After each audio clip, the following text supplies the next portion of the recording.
And does he touch you here like this? This. Let me kiss both sets of lips.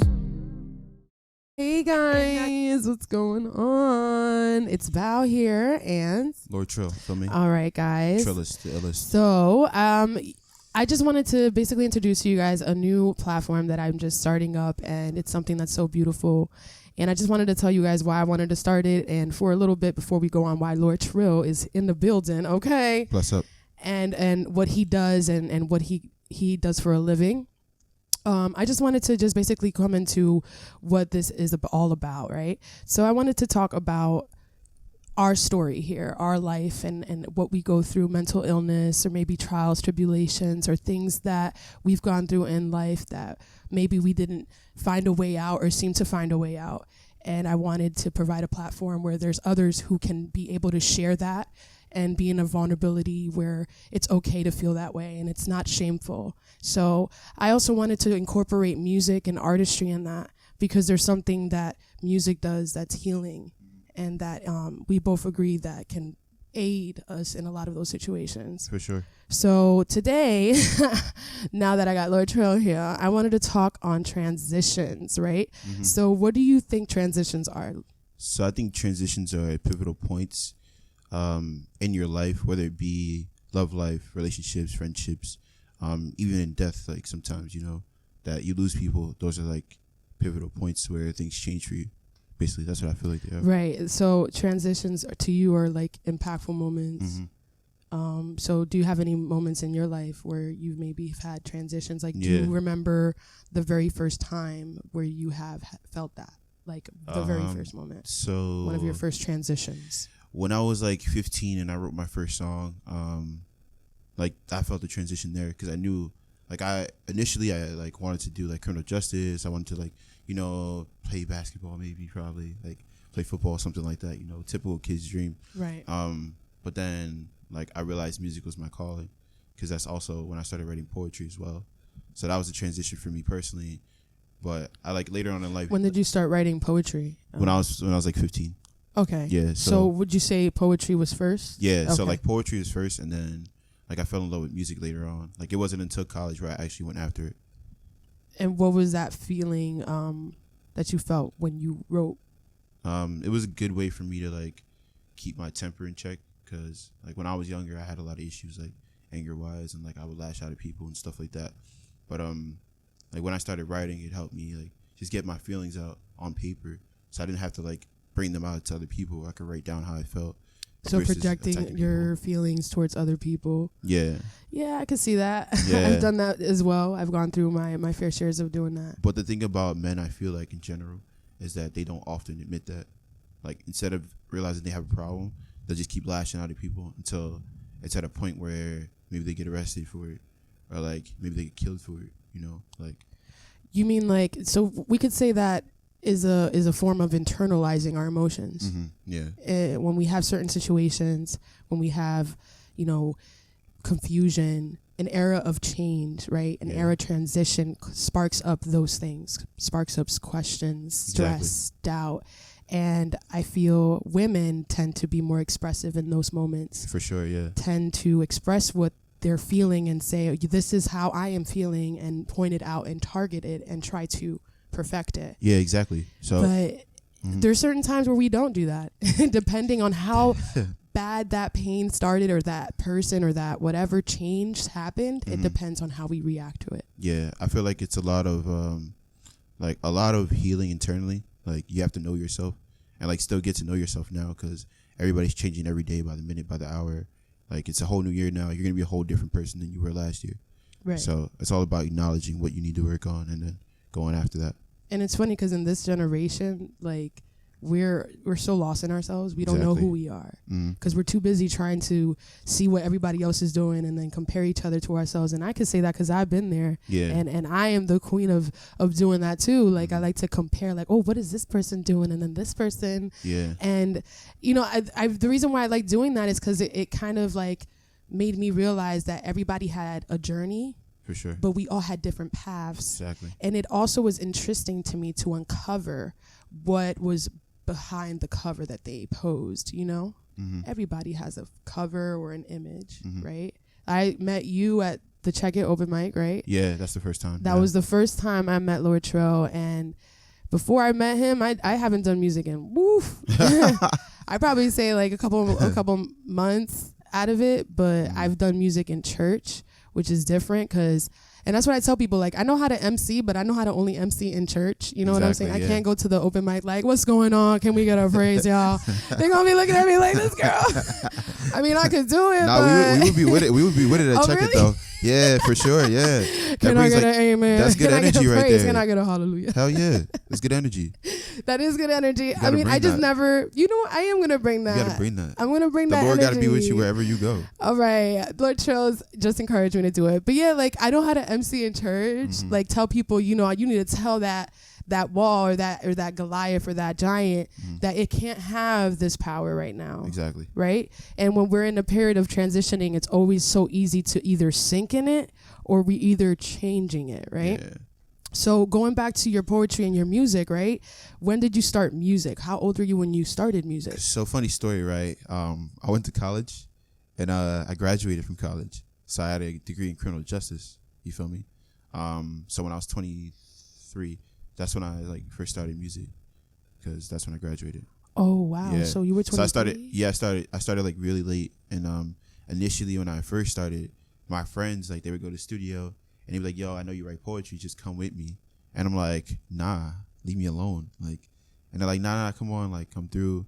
So I went with them to the studio. I mean, freestyled or whatever. It was cool. I didn't think anything of it. I was like, whatever. And then some guy heard it that came from the other studio. He's like, yo, you should really take this seriously. And I'm like, nah, I'm good. And then my friends were like, yo, you should take this seriously, like, write and like really go after it, because they saw potential in me.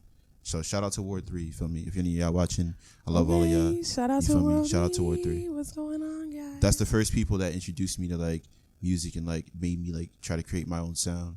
And that's why I don't sound like anybody, because I don't like to sound like people. Because you stayed by yourself. You stayed. I stayed like in my tight knit group at first, like, you feel me? And then I started branching out more. But I've always wanted to like be different from like any other type of artist that you heard. Okay. Yeah. So that's why you always chose to be in your own wall, not around distractions. Yeah, Not trying to really sound like, even your influences. I mean, I've heard a lot of artists say that they try not to even listen to their favorite artists because they don't want to either sound or feel like they would sound someone or similar to their favorite artist. Yeah. Like if I listen to J. Cole, I don't want to sound like him because I favor him. You know what I mean? But I think if you listen to somebody like that, that's different, because he's so versatile. So you can't really pick up one part of like his like aura as an artist. You would have to dissect every single song he does. And that's why I think if someone tried to emulate J. Cole, that's probably a great thing, because then you'll change the way that you are also. You can switch your style up. If you listen to someone like Uzi, for example, like, he's like the rest of these new guys, you feel me? They sound like him. Like, they sound the same. Right, and a lot of the older generation doesn't really vibe with them. I mean, well, I don't want to say that I don't vibe with them, because lately I haven't been thinking about it like that. I just, like, they're getting money, you know? So, like, whatever they're doing right now, they're getting money no matter what. They got more money than me. I can't be hating on how they sound. They want to sound like that, that's them. That's just not the route that I personally want to go. Like, I respect their hustle. I respect the grind, because it does take a while to get there. You know, even if it's an overnight type of thing, you know. Right. That overnight thing is not just overnight. It took years to get to that overnight spot. So you were 23 and you had to put in time, right? To learn all these things. So did you have music already built in the process behind the scenes? Did you store some great grand iCloud of no one's gonna know this for like 20 years? Like, what was it? Nah. I mean, like I said, the poetry is what like really led me to being able to write the way I do now.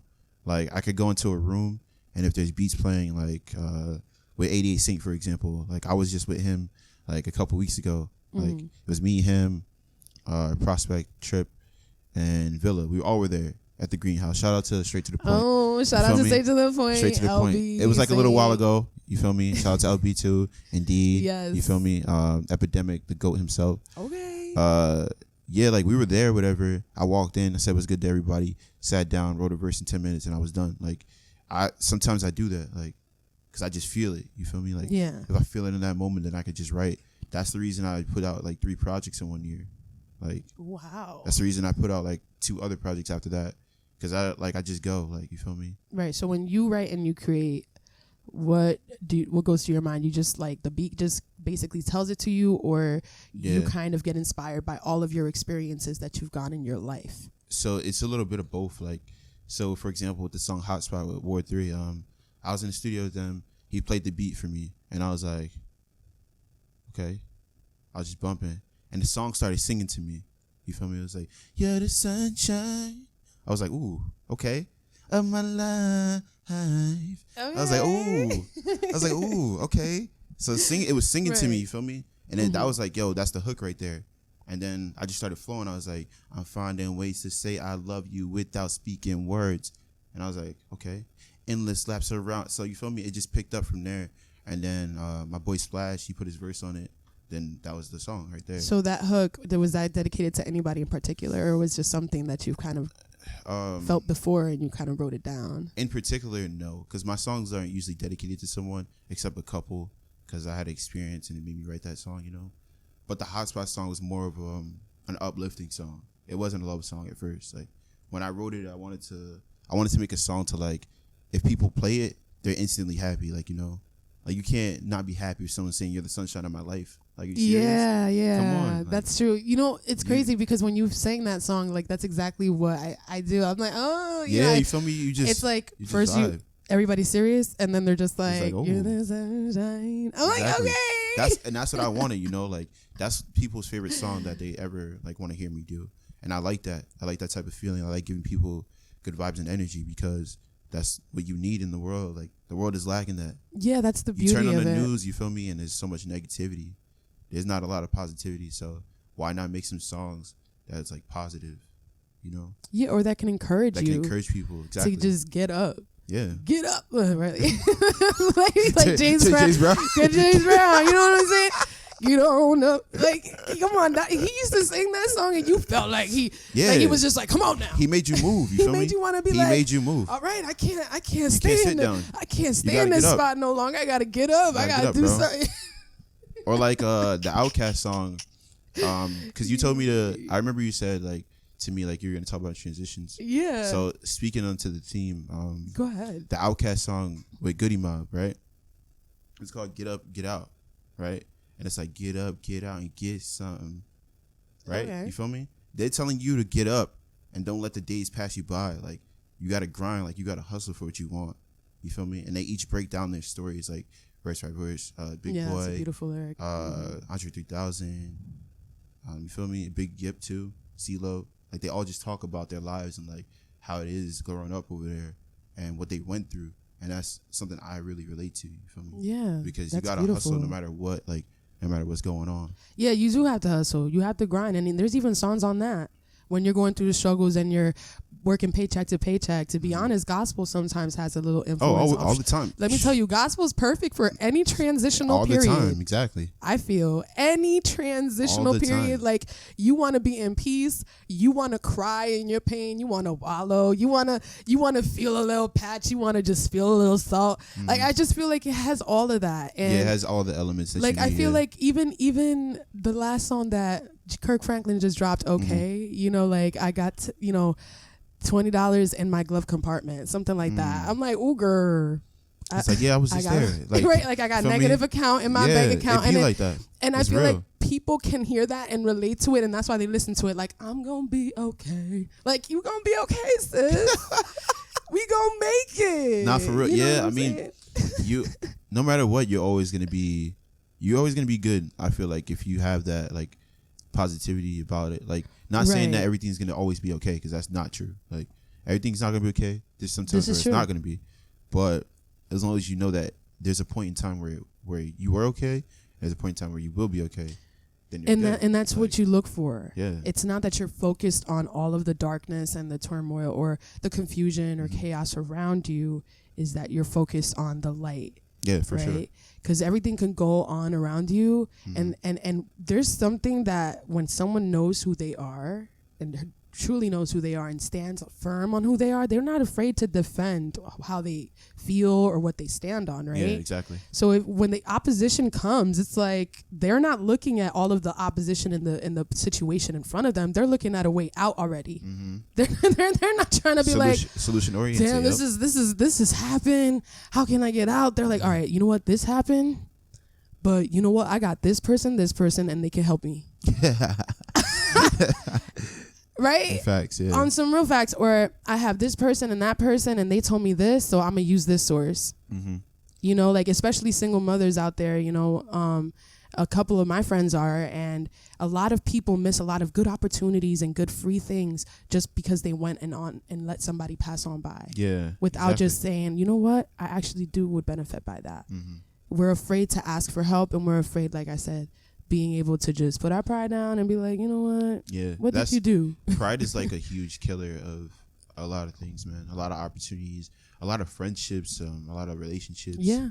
Like just building yourself up as a better person. Like pride gets in the way of a lot of things. If you drop that, then you'll be better off. Because some things like you can't get them back once you let it go. Yeah, and a lot of people can't drop pride because pride is kind of like their protection. Exactly.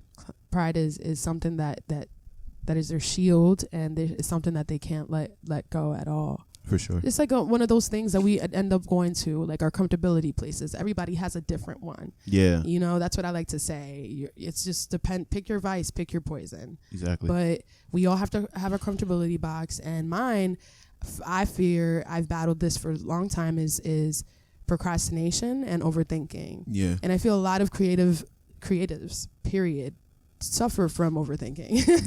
yo, what's crazy is I was like one of the people that I never would think that I would be like that. Like I would never overthink because I never really do. And lately, like in the past few months, it's been wild. Like I've been overthinking everything I've been doing. It's because I care so much. That's the reason. Like I feel like for me personally, like it's because I care so much. The lyrics I write, I care about that because all originals, all coming from me. Like I don't have a bunch of team of writers. I don't got 20 people touching a song. Like no, it's me. Like everything that I write is from me. Like so I don't have that. So that's why I think I overthink about just that in a sense, like in general, because I want it to be good so that people can relate to it. You feel me? That's what I want personally. Dang. Because I don't just make music for myself. I feel like I make it for people also.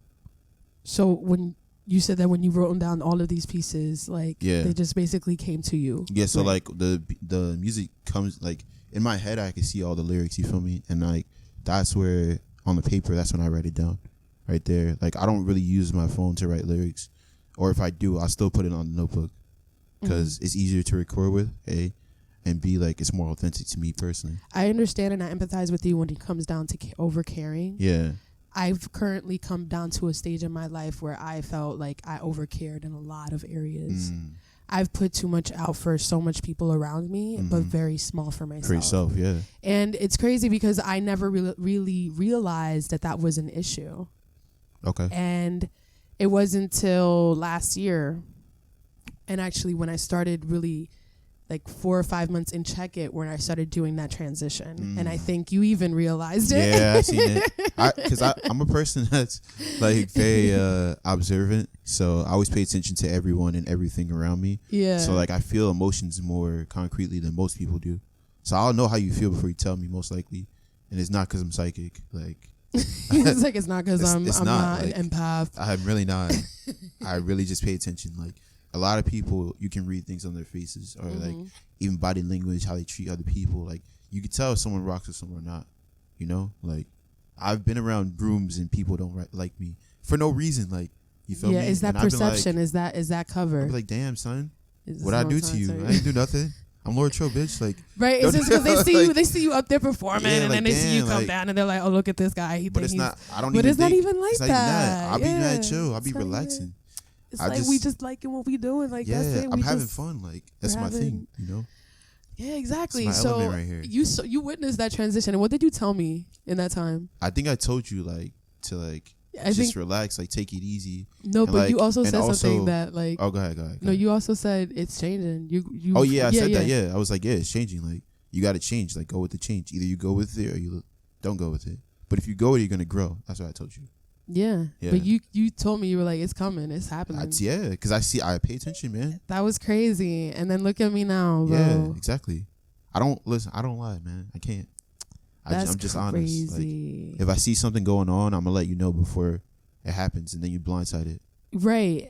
And then exactly. And in those transitional areas, like I think going to check it and doing what I did on a once in a month basis, and even networking and getting to know other people and other podcasters and just networking and getting to know like other artists that have gone through other struggles. I've realized even more like I need to get soulful like reflections with VAL going. Okay, guys. Shout out to Check It though. Yes, shout out to Sade. Shout out to Moose. Shout out to Covey. Moose shout out to Kid Pro. Guess, you feel me? Yeah. Your Ladies Prospect, Sodom, who put me on that. And my brother Trip too. Shout out to Ward 3. Yeah, those are our music fans. Word. I love all y'all, man. For real. Oh, there's so much love. All y'all dope. Yes, all of they do, and they all will come on the show one by one, and we're gonna interview and talk on life and all of that good stuff. So let's go back on your second transition in life. What would you also say that was another change or mental illness or some sort that you battled and you used your creativity to get out? So like a lot of people say they go through depression, right? So I don't want to just say that it's something I go through, but it's something I've always dealt with personally. Right. Sometimes it's quieter, sometimes it's louder. Like, some days are easier, some days are harder. And like I tried to explain this to someone before that I was like dealing with, and she didn't understand like why I wasn't talking to her, and like why like I couldn't be around her like that. But I would still text her, but she was upset because I didn't call her, and I was like, well, I can't. Like, I just barely want to talk to my own family sometimes. Like, I just want to be in this room, locked away, dark, and just be here. Like, because I'm upset and I'm depressed and like I'm angry because I don't know how to deal with that. So I was like, but what do you feel have sparked up that feeling just in that time period? In the time period, probably what was going through your mind and what made you feel like there was like no way out? I was in a relationship at the time, and also doing music on top of that. So it was hard for me to balance both because you got to spend time with the person you're with, like your significant other, and that's like really important. But what I'm also doing here is important as well. And that wasn't understood. Like, I guess, I don't know. I didn't communicate it well enough, I'm guessing. I don't know. But you knew where I was at. You feel me? So how long was this person with you? Couple months, maybe. Like 6 months, probably. But I knew her before that prior. So, like, it was a long history there. Which is, like, interesting to me, personally. Because, I don't know. I thought, like, it would be understood, but it wasn't. So... Yeah, because you've built a friendship and then a bond, and you were open. Yeah, and then relationship-wise, it was like, okay, cool. But it was a good relationship, though. Like, I have mad love for that person still. We went through a lot of things together, right? Which I truly appreciate. Right. She's taught me a lot about myself, which is rare for me to get, like, in a relationship, because I feel like, I know me, but she knew me also, and we taught each other things. So I really appreciate that personally. You still have that bond with her or communication with her? I mean, we're cool now, but we don't talk every day like we used to. But if she hit me up, I would respond to her right now, or I hit her up. Same thing with sure. Like, I don't have any hard feelings. Like, yeah, personally. I've gone through something like that recently last year, and it was with this guy that I thought was gonna, give me everything that I was missing, because I've been single for 3 years now, and before that, I literally was set to marry somebody.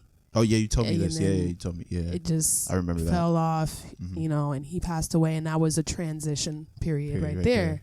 And in that time, you're in shock. You go through your phases, and I wanted to talk on the 12 stages of the healing that this guy Daniel Espin wrote, and in those stages of the transitions, I think that there's a couple of them that resonate with what we go through in our life. And I kind of wanted to set some examples on like where you would say in one period in your life and what age you would have been there and what songs may you have written in that time. But before I do that, could you let me do the Wi-Fi. Hi guys, thank you for joining. Who's here right now, by the way? I'm gonna say what's up to some people. Checks was good, my boy. Late night joint was popping. Epidemic in the building. I hope you guys heard my shout outs. Word. Because I shouted all of you guys out. Shout out to all of you guys. Word. What's good, everybody? Hey. AC, what's up? I see you. What's going on? Oh, I turned the camera. My bad. I'm trying to wave back at all y'all right now. Shout out to all y'all for joining in. Thank you. Awesome. So for those who don't know right now, this is a interview about, you know, just life and music also.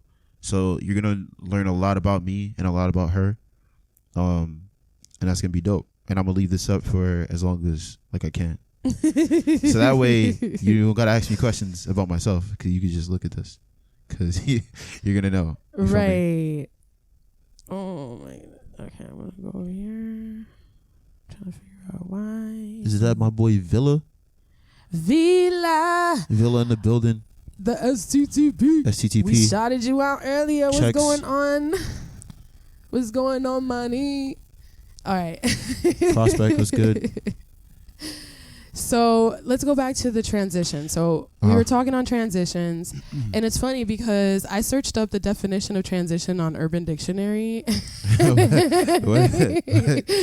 I'm a little afraid of telling you guys what it is, but like at the same time, I feel like I shouldn't be, so I'm going to just say it. It is called to progress from smoking a blunt to smoking a joint. Oh, that's kind of vivid. I think I like that. I think I like that too. It's I don't even smoke anymore, but you know. don't smoke a blunt a day, not 4, but you smoke a joint. Just one. You've gone far. Oh my god. You know what? Listen, I can't, man.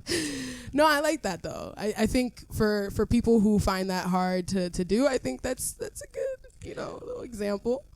But going back, so so the stages, the stage 1 is suffering, and it's interesting because the suffering comes from dishonoring and denying and neglecting our own authentic self. That's deep. You know what's crazy? That's really deep, actually. That's deep. Because I feel like a lot of the times, you're often neglecting yourself. When you don't do what's best for yourself, when you try to please other people, you're often neglecting yourself. And you know what's crazy? It's funny that you said people pleaser, because I'm a people pleaser, and I feel like people who are naturally sociable and extroverts are like that. All extroverts who are out there, that I feel you. There's a struggle on that, and you kind of put yourself on the back burner without realizing it. Hey, am I Jackie Grace? I see you. We're also on IG Live right now. Julie. But yeah, have you ever been in a time period where you have self-neglected yourself? Yeah, I mean, I think everybody has been, though. Like, personally, I feel like I did that in college, because I literally went to school to do criminal justice because I was like, oh, this is a safe route, like this is a safe ass route. I'm gonna get a good ass job. When I graduate, straight up, jobs are just gonna line up. And then going to school, I started seeing the way the world was moving personally. Right. And I talked to someone else not too long ago, and he was telling me like the mindset I have on this is not correct. Like I should think differently about it, because I decided not to do criminal justice kind of for this reason. I've seen a lot of my people get killed, and I don't like that personally. Yeah. And that's all over the world, not just me, like being an African American person. It's just around the world. That was my mindset at the time, but he kind of shifted my thinking a little bit. So shout out to him. But I think it was then that I neglected myself in a way, because I knew I should be doing music. I should have went to college for that, because that's been my passion since I was young. Like it's literally what I wanted to do in my life, like production, all that. And instead, I did the criminal justice thing, did the whole 4 years, and then I graduated the degree, and then I did music. But in that process, in those 4 years, like you said, you were like feeling what way? Just like trapped? Yeah, like I felt like I was trapped because, like my system. Yeah, my mom like helped me like get into college, like, well, not helped me, but like paid for it, like got the loans for me and stuff like that. I got loans for myself also, but she took out some as well so I can like finish. And that's the reason I finished school, because it was mostly for her, so that way she didn't waste her money, like, you know, in her time. Yeah. I wasn't gonna drop out of college. I was like, fuck that. I'm gonna just finish. Yeah, at that point, I joined the fraternity also. Like, shout out to Iota Phi Theta. Oh wow, I didn't know that. Like, I joined the fraternity also while I was there, and like I did a lot of things on the campus, like to impact the campus. You feel me? Myself. So, like, wow, I didn't know that we were in a fraternity. I mean, what did you have to do to get into that? what? Like, isn't there like these like rules for like 3 weeks or something? I mean, there's a bunch of stuff, like a bunch of requirements. You know, there's a process, obviously, but yeah. Yeah, but like, how long is normally the process? Because I have no idea. It varies. Yeah. Oh, okay. It Really? varies. It varies. I mean, was that a good thing in your life? Yeah, Would no, you it was say, amazing. Pastor? Like, it was amazing. Yeah, And it was a great. Like, it taught me a lot of things about being a man in general. It gave me a lot of core values that I needed. A lot of people don't know that I do have, like, both my parents are still living. You know, my mom and my dad. They're separated though. Like, they're not together. But I don't talk to my dad as much as I should. You feel me? I'm more so always talking to my mom, like making sure she's good because she's also sick as well. But yeah, like, me and my dad don't have the best relationship just because of a lot of things that went on when I was younger that I saw that he did, and I don't respect that. So that's why I try to make myself a different person than he was. Like, that's just my goal. Like, I feel like that's real. That's real deep right there, and it's also not the only time that I've heard it, especially from someone who was born in a minority area. To be honest, all of us didn't really have fathers, so all of us felt that. But I feel like as a man, that pressure falls on you even more. it's a lot of pressure. Like, my brother feels that more than we do. So, yeah, it's a lot of pressure, to be honest. And also, I'm the oldest, so like that on top of everything is weird. Oh, wow. Like, I didn't have my dad, like, was there, but he wasn't there, if that makes sense. Like, he lived in the same house with me, but he didn't know like what I liked. He didn't even know I was into music. I wrote poetry. He told me I was gay because I wrote poetry. I'm like, bruh, you serious? He didn't like the way I dressed, like nothing. Like, you feel me? So I feel like I never got the respect from him, like, that I wanted, like, as a child. And then when I grew up, it was just like, all right, well, I don't care now. Because you're not trying to work Because now I don't have to to. it. I'm not trying to impress you now. Like, I'm worried about me. Like, you know. Yeah, so that's where I was at with it. Yeah, when you realize like your parents are their personality and who they are, and this is who that person is, and don't expect that mommy or that daddy that you wanted. Yeah. You really start getting over any of the stuff that happened. Also now, for me, it's like because I saw what I saw when I was younger, and now that I'm older, I'm realizing, you know, like, in this like coming day and age, like, humans have flaws, right? So at that time, my dad was flawed, right? As a person, things he did, they were flawed. But now, like, he tried to change who he was now. So I respect that more so as a man, like, to another man. Like, I respect that more so for him doing that, because he's been trying to be a better person for the other people that he's also brought into this world. Now, what would you have done if the situation was in the other hand and you were not ready for it? Would you have said that you're carrying on something that you should let go? What do you mean? If you were to come back and try to explain or express remorse or some kind of reconnection, Towards and he wants to, your dad would reach out and want to build like a relationship again and try to do that on a monthly basis, like, would you? It's an interesting topic, like, me and my father, because he knows, like, me, like, he knows who I am now, like, and he knows what I like do as far as like music goes. And at first, what he tried to do was like, oh, you're not gonna do anything with that, like, you're not gonna be successful, whatever, right? And then he heard my songs, and he heard my tracks, and he realized, oh, these are pretty good, like these are actually really, really good. And then he talked to me on Thanksgiving about investing into me. And I'm looking at him like, are you serious? Like, that's dope. Like, this Thanksgiving? Yeah, I was like, that's cool. Like, me and my dad now, we have a better dynamic relationship just because we built it up that way. But it took time because I didn't really fuck with him like that. Not gonna lie. But that's what I'm saying. Now it's like I kind of respect him for trying to change who he was before. Like, I can't look at him as that person before. Right, and I feel like a lot of us always tend to do that. Yeah, and I feel like if you are, you're still in that inner child pain. Yeah, exactly. And if you are, like, what do you encourage that person to do? I mean, I just encourage them to try to let it go, and not in the sense where like you don't have to forget what happened. Never forget what happened. Just like try to let that go so that way you can grow. Because if you're holding on to that, you're not gonna grow. You're only damaging yourself. You just be stuck damaging yourself and damaging the people around you. Like your relationships would be damaged, whether or not you realize it. You're always gonna carry that type of pain into other relationships, and you don't necessarily need to do that. There's actually a song that I heard real late, and I'm so upset. And it's by Rhapsody, and it's called "The Man." And that song talks about single mother homes, and it talked about this older brother being the man. Okay. And the whole time in the video, you see him at 12 years old, walking his little two siblings and his mother, and how his father got locked up, and it was just a whole story. And the Rhapsody, she could rap and she could also make poetry, right? Oh yeah, she does. So she does a little bit of both. And she's fire. Yeah, she's fire. She came out. No Name is fire too. She came out with an album, right? Like, I think so. So not too long ago, and it was all dedicated to African American females. So like I think that was beautiful. But this song specifically, your whole entire video, you just see a whole walkthrough of this 12-year-old boy going through that lifestyle of trying to pick up the role of being the man, but not having the role of a man present. Yeah. And I just felt like that was so deep because it so needs to be talked about. That's difficult. Like, that's so difficult. And I know people that have it worse than I do. Like, you feel me? I'm not saying my life was like super hard.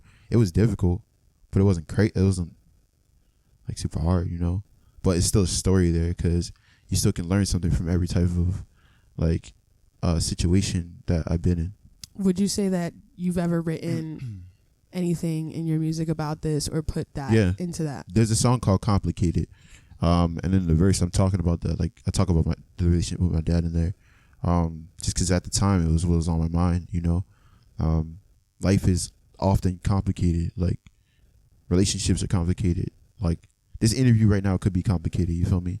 Anything that you're doing could be complicated. It all depends on how you look at it. Like, that's just what I think. Okay.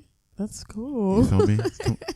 I did not know that about his life. This is why I'm doing this. Like, I like to uncover. There's a lot of stuff that you're going to learn, like, as you talk to me, and it'll give you insight as to why I am the way I am. You feel me? It's going to make sense. Now, you mentioned that your mother is still in the picture, but she's sick. Is she okay, or? Well, she actually has cancer, but. I'm sorry to hear that. Yeah, so stage 4. But she goes to treatments on my one day, like 2 days off of work I have, or like one day. I like usually take her to like go to the doctor, and I like hang out with her and stuff like that. So, okay, stage 4, and she's been on treatment for how long? She was on chemo for like a year, like last 2 months, like the last 2 months that just passed. She just finished it now, and then she's in remission right now. But she's going to doctors and getting checkups. Like she goes to the doctor every like. And what kind of cancer? Colon. Yeah. Okay, one of my friends, recently from my congregation, she had a very young teenage girl who had a very rare cancer, and it was ovarian cancer. Oh yeah. So, I mean, it was pretty bad. Yeah. It was a really bad stage to a point that she lived in Florida, and in Florida they were like, we can't even treat it. Yeah, she probably had to go somewhere else. She had to get moved to the St. Jude's Children's Hospital in Memphis. I happened to go to a road trip to Tennessee to see the eclipse that year with 2 of my sisters from the congregation. We had our tallits because I'm Hebrew, Messianic Jew. Okay. So, we go there, and I did not expect to see what I saw. And I can say that St. Jude's Children's Hospital, everything that goes towards it really does go all in it. It's just beautiful seeing the children and how much treatment and how much love and support they're able to receive from communities, from dog owners that just come in and tell the kids that they can play and pet the little doggies. And it's also a wake-up call. That's my initiative for my fraternity, actually. Really? St. Jude's, yeah. Oh, really? Yeah. Oh, that's beautiful. That's like the national initiative. I think it's us, and then that's some other orgs also have that as their initiative too. So Yeah. we try to give back every year. Yo, it's crazy. So like I feel like all the stuff that goes towards cancer really does. So just to hear that.